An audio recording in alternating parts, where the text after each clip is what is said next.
Assalamualaikum, halo pemirsa, jumpa lagi di Garasi Taki. Kali ini dengan saudara gua, pakar Motoba, Glenn V. Masih belajar masih belajar gua. Ya, kita ngebahas mobil yang di belakang kita nih, CR-V, Honda CR-V CR-V Gen 2. Gen 2. Kenapa Glenn beli Honda CR-V? Kenapa beli CR-V? Karena gue butuh mobil yang muat banyak dan proper buat keluarga, bro, dan sesuai budget. Jadi kenapa CR-V akhirnya yang gue pilih? Kenapa? Mungkin pertanyaan yang paling umum sering muncul, kenapa kok nggak Kijang? Gitu ya, bro ya. Ini balik lagi ke selera sebenarnya. Gue kalau untuk Kijang, selera gue nggak ke situ sebenarnya. Tapi bukan berarti menurut gue Kijang jelek, enggak ya. Kijang bagus, Kijang LGX, Grand itu bagus. Tapi selera gue nggak ke situ, gitu kan. Dan gue seneng mobil yang semi jeep sebenarnya, bro. Jadi gue itu dulu apa ya? Gue kalau gue sebut gitu sama teman-teman gue gitu, ini mobil balas dendam gue. Karena gue beberapa tahun yang lalu itu saat gue tidak punya, gue waktu itu nggak ada kemampuan ekonominya, gue pengen banget punya Nissan Terrano. Terrano. Nah, ada unik kan, kenapa lu seneng Terrano? Ya karena pada saat itu gue seneng ngeliat ya, itu mobil gagah, laki gitu kan, gue seneng gitu. Dan faktor pentingnya lagi itu konde belakang, ban serepnya nempel di belakang, itu gue seneng. Jadi apa ya, mobil-mobil adventure gitu ya, gue seneng itu. Gue seneng mobil itu. Dan ketika gue memutuskan beli CR-V itu, gue nyari CR-V, kebutuhan gue, anak gue mulai gede. Kalau gue pakai Corolla kayaknya udah nggak mumpuni lah gitu. Udah mulai gede, apa sempit. Akhirnya gue cari mobil. Waktu itu yang jadi pilihan gue sebenarnya ada CR-V, ada X-Trail T30, tapi gue nyarinya gitu kan. Ya gue diskusi dengan mekanik gue tuh Om Kamal dari bengkel Kappa Bogor. Gue diskusi sama beliau, ngobrol-ngobrol, akhirnya jatuhlah pilihan ke CR-V. Kalau gue, unit yang gue punya ini 3 baris. Memang ada beberapa unit yang 2 baris. Ini ada varian-variannya. Ada yang 2 baris, ada yang tanpa konde, tanpa ban serep di pintu di konde. Jadi ban serepnya ada di belakang. Nah, kalau yang gue ban serepnya di pintu belakang, di luar. Tapi tempat ban serep di di dalam, yang di bawah itu di kolong pun ada. Jadi gue bisa pakai 2 ban serep. Oh gitu. Bisa pakai 2 ban serep. Tapi kan karena ini ban serepnya di belakang dan ini juga 3 baris, varian gue 3 baris, ada jok belakangnya. Ya gue nggak isi sih ban serep, gue pikir satu aja lah. Iya, emang buat rally. Iya, buat rally. Cuman ban serep, kursi belakang ini, jok belakang ini juga nggak untuk orang dewasa ya. Oh gitu. Nggak rekomendasi buat orang dewasa, bro. Dia lebih buat anak-anak aja. Karena bener-bener kayak emergency seat aja. Kecil ya. Kecil, sempit, kecuali Odyssey ya. Kalau gue dulu punya Odyssey RA6, RA8 itu luas banget. Gitu. Jadi ini kursi belakangnya bahkan bisa gue katakan lebih luas Avanza daripada ini. Avanza lama tuh. Iya, lebih luas daripada ini. Ini sempit banget, bro. Jadi emang benar-benar buat anak-anak sih. Bensinnya boros apa enggak tuh?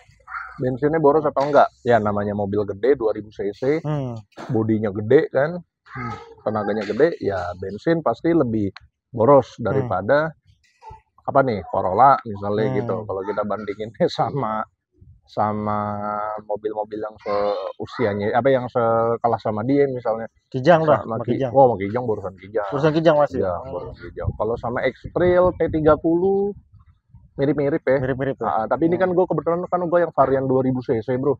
Jadi sedikit lebih irit lah. Gitu. Nah, lo itu nggak berapa banding berapanya? Gue pernah hitung. Kalau dalam kota aja sih 19. Luar kota 19 lah. 910 kali ya. Luar kota ya masih wajar ya, mobil gede. Ini front wheel drive apa rear wheel drive nih? Ini front. Jadi kalau Honda itu dia nggak mengeluarkan rear, tahu gua.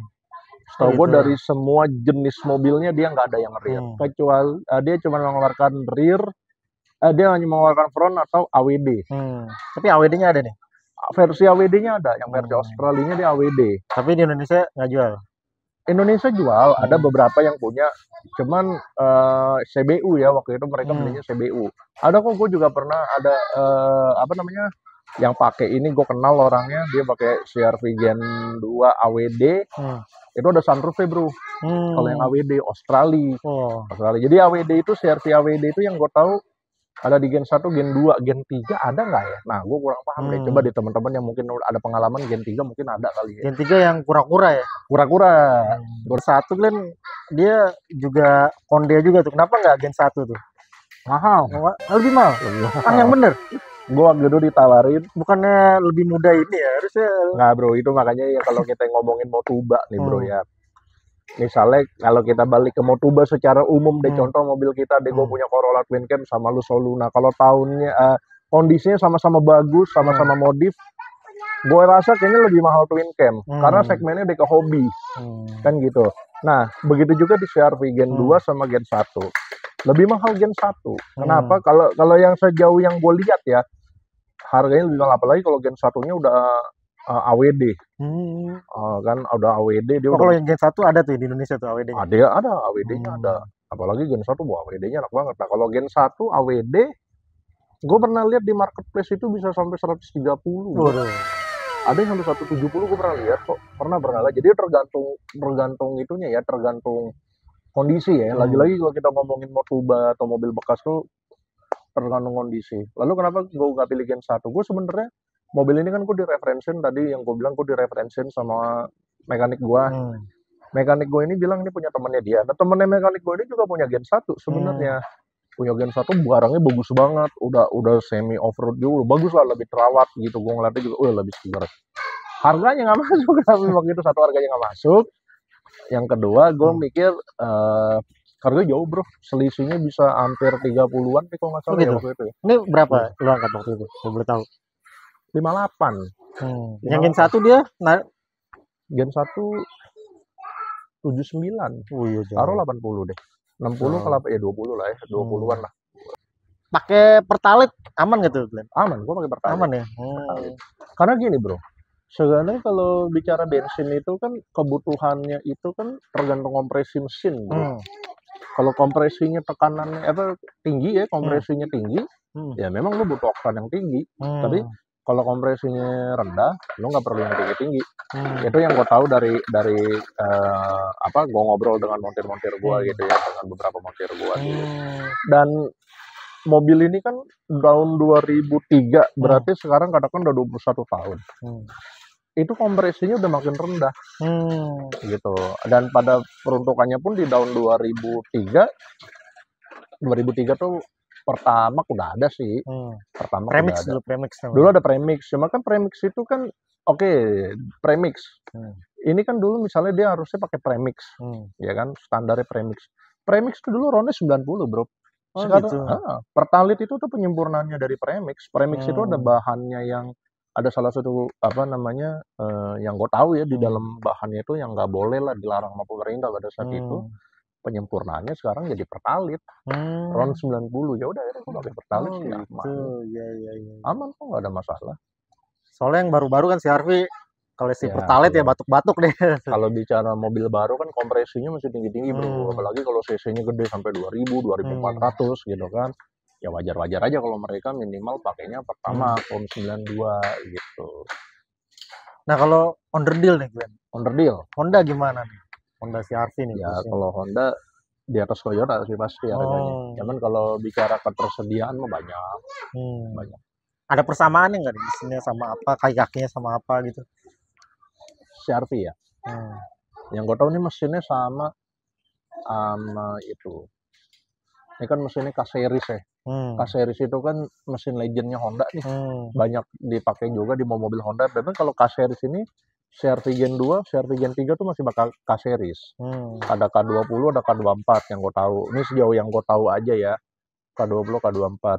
Di Odyssey juga ada. Odyssey RB1 dia pakai mesin K-Series. Gitu. Kalau bicara persamaan ya banyak ya. Berarti kan CR-V di Accord juga kalau nggak salah ada yang pakai K-Series, Odyssey, kaki-kaki ya banyak sih masih. Kalau bicara persamaan apa ya, kalau Honda tuh rata-rata mirip-mirip sih bro ya. Nah ini gue liat joknya tuh bludru. Bludru Kalau sekarang kan dia udah apa kulit kan. yang tahun sekarang. Jadi sebenarnya banyak bro CRV gini yang Gen 1 ya. Ini kan gue di Gen 1 pre-facelift, sebelum facelift. Kalau Gen 1 pre-facelift dia bludru. Kalau facelift dia memang sudah pakai semi kulit. Nah, banyak sih dari CRV Gen 1 yang pre-facelift yang standarnya pakai bludru dirubah ke semi kulit banyak. Cuman itu menurunkan nilai menurut gua. Karena lebih nyaman bludru ya. Bisa dibilang lebih nyaman bludru, tapi lebih ke estetik mobil. Kalau lu bisa mempertahankan mobil itu seoriginal mungkin, nilainya itu lain bro. Iya. Gitu. Kalau lagi dari si kenyamanan ya, X-Trail menurut lu gimana? Kenyamanan, tarikan. Itu gitu. beda-beda ya kalau orang-orang kan beda. Ini saingan berat ini. Saingan berat. CRV X-Trail sampai sekarang ya. Sebenarnya kompetitor itu kalau dari Jepang kan CRV X-Trail ya. Ada apa lagi? Mazda tuh, kalau Mazda kan baru nongol tuh. Iya, baru nongol. Oh ini Ford apa tuh namanya? Escape satu lagi. Ada loh kalau misalnya mau dari luar Jepang ada Ford Escape, ada Chevrolet, Hyundai. Ada Hyundai Tucson, ada Kia Sportage, gitu kan. Gue sayangnya untuk Tucson dan Sportage gue belum pernah nyoba. X-Trail gue pernah naik. Enakan ini sih. Lu bisa bayangin nggak kenyamanannya mobil ini ya? Lu bandingin dengan Innova aja enakan itu. Tapi Innova lama ya. Maksud gue Innova 2013, 2014, Innova Barong atau Innova Gen 1. Dan banyak teman-teman gue yang aktif gitu, toko-toko otomotif yang teman gue yang juga jadi narasumber di channel gue, setuju dengan pendapat gue. Om lebih nyaman ini daripada Innova. Bener om. Iya. Karena tadi lagi kan Honda memang kenyamanannya di kaki-kaki. Iya. Kalau Toyota kaki-kakinya kuat tapi ya kurang nyaman gitu. Tapi kalau apa ya, Kijang kan dia leather frame ya dia, kalau nggak salah. Ya, kalau ini kan udah monokok ya, selayaknya monokok harusnya lebih nyaman sih. Sebenarnya lebih nyaman. Orang kenyamanannya itu beda-beda bro. Kalau menurut gue bro, ada yang mungkin kalau orang-orang konservatif ya kayak orang tua kita nih, dia nyamannya karena brand. Kalau dia pakai Toyota tenang. Oh iya. Gitu kan. Kalau dia pakai merek di luar Toyota, iya. Walaupun itu sebenarnya mobil nyaman banget, tapi dia ada aja rasa was-wasnya gitu. Menurut gue ya itu jadi faktor juga. Tapi kalau buat orang, kalau gue kan bisa dikatakan gue pemakai yang objektif. Gue bukan orang yang acuan gue adalah brand. Enggak, gue enggak seperti itu. Acuan kenyamanan gue adalah ketika gue naikin gue fun to drive. Ya itu gue dapetin di Honda. Fun to drive ya. Kalau kita bicara fun to drive tuh, lu pernah kan denger istilah mobil Alphard yang enak tuh penumpangnya, supirnya malah nggak nyaman. Berarti itu nggak fun to drive. Tapi ketika supir aja udah bisa merasa nyaman, itu artinya udah fun to drive. Iya. Gitu. Apa ini ada manualnya nggak? Ini kan ada. Manual ada. Iya. Kenapa nggak manual Ben cari? Corolla gue udah manual bro. Pegel ya? Iya, paling nggak gue pengen satu Matic. Sudah gue kalau CRV manual itu sampai Gen 3 tuh ada manual. Gen 3 ada. Ada yang 2000 ada yang manual. Gue pernah pakai bukan pernah pakai, gue pernah diajak sama temen gue. Dulu gue punya teman dia pakai CRV Gen 2 manual. Ya waktu itu emang karena kondisinya parah banget sih, engine mountingnya rusak. Jadi gue coba naikin itu, dalamnya mewah, bagus. Cuma karena engine mountingnya rusak, itu wah kayak berisik banget, getarnya parah banget itu. Aduh. Terus ini Matic-nya tuh Matic yang konvensional apa udah AT masih? Oh belum CVT belum ya? Belum. CVT setahu gue CRV kalau nggak salah mulai di Gen berapa ya CVT ya? Aduh gue kurang paham deh, coba nanti kalau ada yang kalau Honda Jazz kan dari awal-awal udah CVT tuh. Udah Honda apa? Honda Jazz ya? Jazz kalau yang GD3 awal kalau nggak salah masih AT. Masih AT. Kalau nggak salah masih AT ya, kalau nggak salah ya. Kalau nggak salah Odyssey gue aja dulu AT. Odyssey gue AT.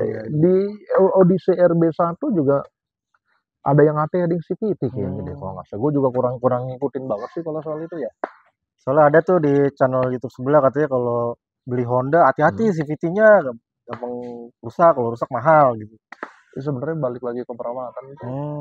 Lo kalau misalnya nggak lu rawat mau mobil apapun, CVT mobil apapun, ya akan ringkih. Tapi kalau lu rawat, lu ikutin aturan bengkel, ganti oli. Iya, lu nggak pelit kayak tadi ya, kayak di konten sebelumnya gue bilang soal Corolla. Waktu kita bahas Corolla tuh konten sebelumnya gue bilang lu kalau mau mobil jangan pelit sama cairan. Ya masuknya ke oli matic juga kan termasuk oli-oli CVT. Itu lu jangan pelit, lu ikutin aja aturan mekanik kepercayaan lo. Kalau mekanik gua, kepercayaan gua selalu bilang oli mesin 5.000 ya 5.000 gua ganti. Oli transmisi 20.000 gua ganti. Walaupun gitu. ada oli yang 10.000 itu tetap 5.000 tuh Tetap 5.000 lah, karena kan kalau mobil kan gini bro, oli kerjanya itu ketika piston gerak, kan gerak piston. Ya oke, jalan gerak 5.000, tapi ketika lu kena macet kan dia gerak juga. Udah berapa kilo loh. Kan setaranya dengan itu. Makanya maksud gua ya 5.000 lah. Radiator nih Glenn, lu pakai air coolant. Oh, pakai coolant ya. Jadi waktu gua beli mobil ini termasuk Corolla gue. Jadi waktu gua beli mobil ini di bengkel Kafka tuh kalau nggak salah dikuras dulu radiator gue. Awalnya mungkin air biasa, akhirnya dikuras. Pokoknya kalau lu mau pakai coolant, dari air biasa mau pindah ke coolant lu kuras dulu bro. Oh sebelumnya ini air biasa? Kalau nggak salah air biasa. Tapi kalau Corolla gue sebelumnya air biasa. Akhirnya dikuras dulu, diganti pakai coolant sekarang. Kuras dulu, kerak-keraknya dikerokin dulu. Ya kalau coolant kan sifatnya tajam. Iya. Kalau nggak dikuras tiba-tiba lu masukin coolant, keraknya rontok, nyangkut bro.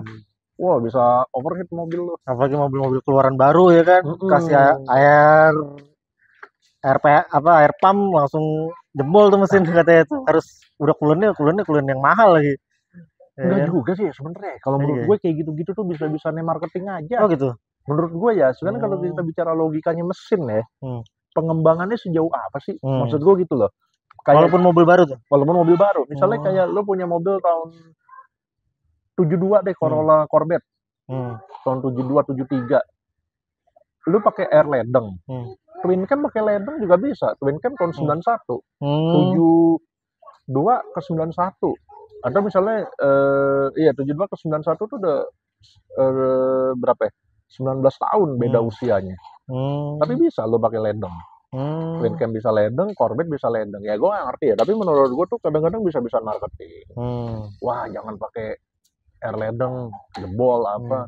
Sekarang di mana itunya logikanya? Oke, kalau lo pakai air yang udah ditampung di AC, misalnya ditampung di dalam bejana atau di dalam panci, iya karat bisa karat. Tapi kalau air ledeng yang emang benar-benar dari dalam tanah terus lu pakai selang lu masukin atau lu pakai botol plastik, gue rasa aman-aman aja ya. Gue dulu malah pakai air aqua. Odyssey gue pakai air aqua. Odyssey lagi? Iya. Gue pakai air aqua, gue nggak pakai gue 3.000 cc. 1.000 cc. Pakai aqua gue. Malah katanya kalau mobil-mobil jadul, mobil 80-an kayak DX gitu, kasih coolant malah rusak katanya. Itu yang gue bilang, karena dia udah biasa kan mobilnya udah lama nih. Apalagi DX kan tahun 80-an, tahun 79 sampai 83 DX, 84 lah, 784. Baru kita ambil yang paling muda tahun 84 DX-nya. Kalau saat ini berarti kan udah 40 tahun, ya kan? 40 tahun. 40 tahun dia pakai air biasa. Kan pasti udah ada korosi, ada karat. Ditimpa coolant, tajam, karatnya rontok. Ini nutup.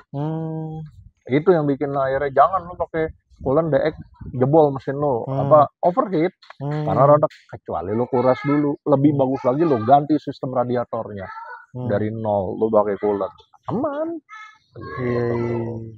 Filter nih, filter oli berapa? Filter oli mah murah, paling 75. Filter oli mah standar. Standar ya 75 ya. Ada yang 75, ada yang tergantung, ada yang 60. Ada yang bahkan lebih murah, ada yang 35 ada. Gitu. Tergantung merek, Sakura, Denso gitu ya. Iya, ada yang merek Honda pakai apa. Iya. Gue pengalaman mobil ini yang udah gue benahin AC. Jadi gue balik lagi. Lu kalau mobil tua pasti musuhnya tuh seringnya di AC. AC nggak dingin tuh wajar. Jadi jangan disalahkan penjual sebelumnya. Kalau misalnya lu beli mobil tua AC-nya nggak dingin. Itu biasa. Apa yang kena tuh deh AC-nya? Ini kompresor gue jebol. Kompresor. Apa? Evaporator aman. Jadi gue masalahnya di kompresor, kondensor gue bocor, kompresor gue hancur, kondensor bocor. Satu lagi magnet clutch. Magnet clutch gue udah nggak main gitu kan. Jadi gue kemarin ganti. Ini kan unik nih kompresornya. CR-V Gen 2 ini mobil yang kompresornya unik satu-satunya di dunia menurut gua. Bahkan gua bisa bilang mungkin yang gue temuin sejauh ini, so kalau gue ngomong satu-satunya di dunia kayaknya terlalu lebay ya. Tapi sejauh ini yang gue temuin ini paling unik. Kenapa? Kompresornya mereknya Keihin. Keihin itu identik dengan karburator. Sedangkan AC yang banyak itu Sanden, Denso, kan kayak gitu-gitu. Nah, tapi dia sistemnya rotari, dia nggak pakai piston. Untuk kompresor itu nggak menggunakan piston, dia menggunakan rotari. Nah itu jebol. Dan ketika gue ke tukang AC langganan yang seperti gue bahas di konten Corolla malu sebelumnya yang gue punya bengkel AC langganan di Palmera, Sumber AC, dia bilang, mobil ini waktu usia-usia 3 tahun juga AC-nya udah sering bermasalah.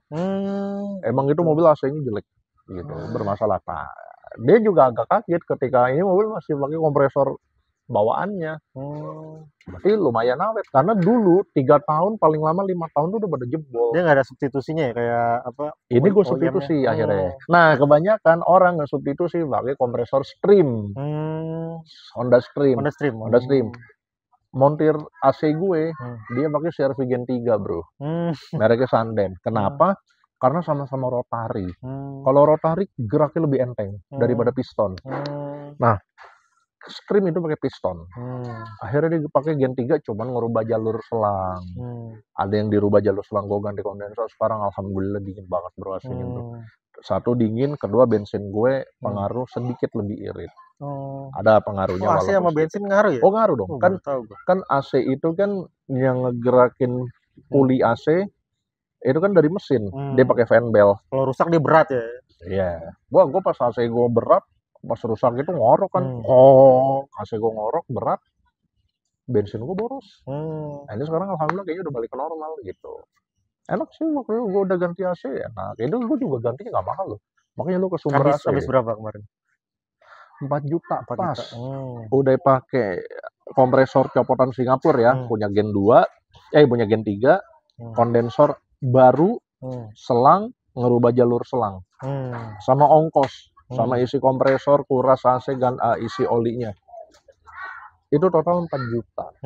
Menurut gue murah. Karena gue ke beberapa bengkel, itu ada yang nawarin sampai angka 8,5 menggunakan kompresor dia lagi yang tapi bukan yang ini, maksudnya yang buat dia yang Keihin itu tadi gue bilang.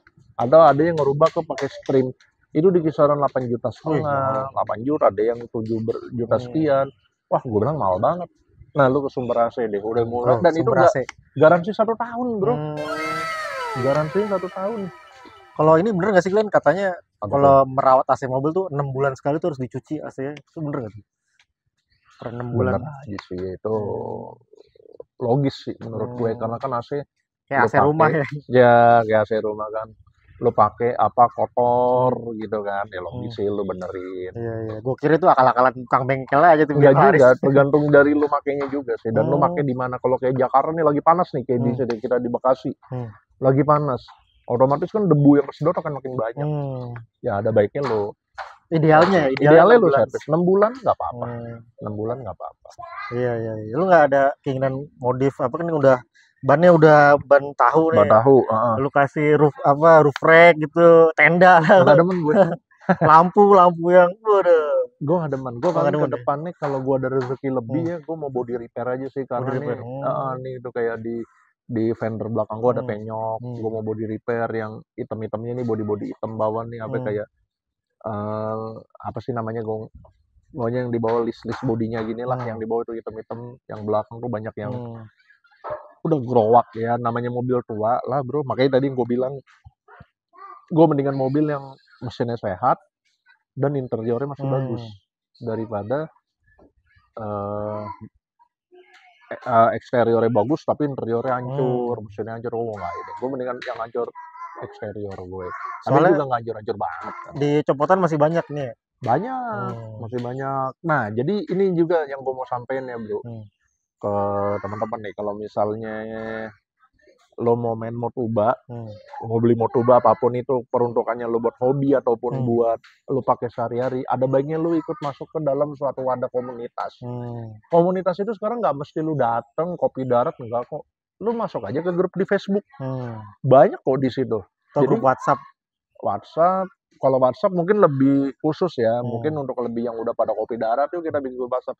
Tapi kalau mau umum kayak gue, Dari zaman gue megang Mercy, gue megang Accord, gue megang Odyssey, gue banyak banget kebantu sampai sekarang CR-V sama Corolla gue banyak kebantu di grup-grup apa namanya wadah-wadah grup komunitas di Facebook bro. Banyak gue kebantu. Padahal gue nggak pernah kopi darat sama mereka. Ini tanjakan gimana? Ini kan bukan apa Tanjakan 2000. berat. Oh, berarti. 2000 gue kemarin terakhir pakai ini ke Bandung. Lembang. Ke Bandung. Ke Lembang. Naik tuh. Nah, cuman faktornya waktu itu gue pikir, tapi nggak sampai berhenti kan? Oh, enggak. Faktornya karena ban gue gede. Yang paling utamanya karena waktu itu kompresor gue bermasalah. Kompresor itu berat dia, bro. Oh, berarti emang ada masalah ya? Ada masalah. Nah, setelah kompresor gue bener, enteng tuh. Gue belum pernah nyoba lagi ke Lembang. Tapi kalau tanjakan-tanjakan standar sih, kayak gue ke Jonggol nih kan, naik tuh udah semi-semi puncak lah. Aman, enak, bisa gitu, enak. Kedap bro, lo kalau udah naik ini, lo hidupin AC, itu kedap banget, suara angin doang udah.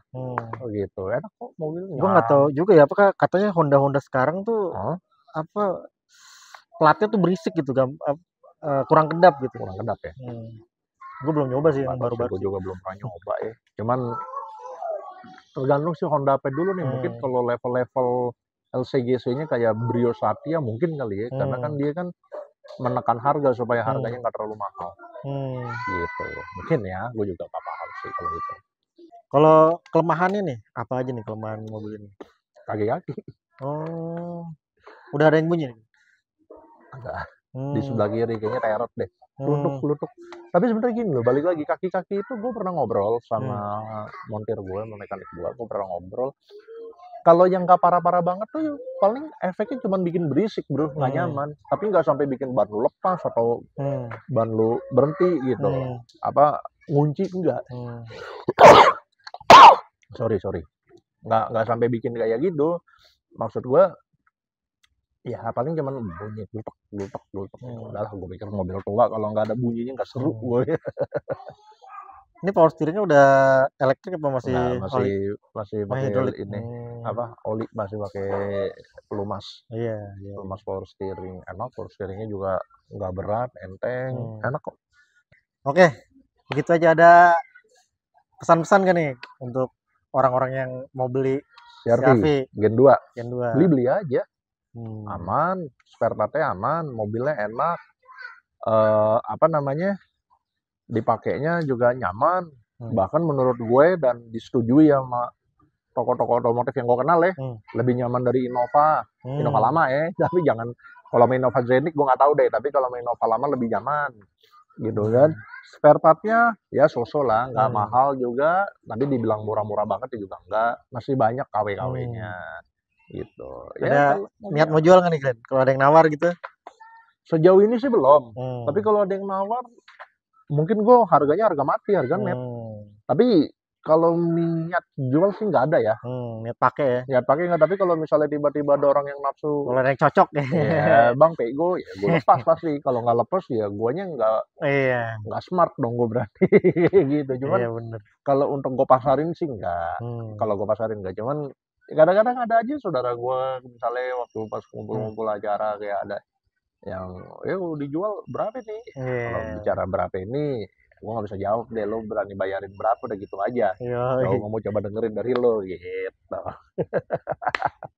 Pokoknya enak lah, pokoknya masih enak lah. CR-V Gen 2 masih layak, worth it, nggak nyusahin lah buat di tahun ini ya. Aman. Oke, gitu aja. Jumpa lagi di Garasi Taki. Sampai jumpa. Sip.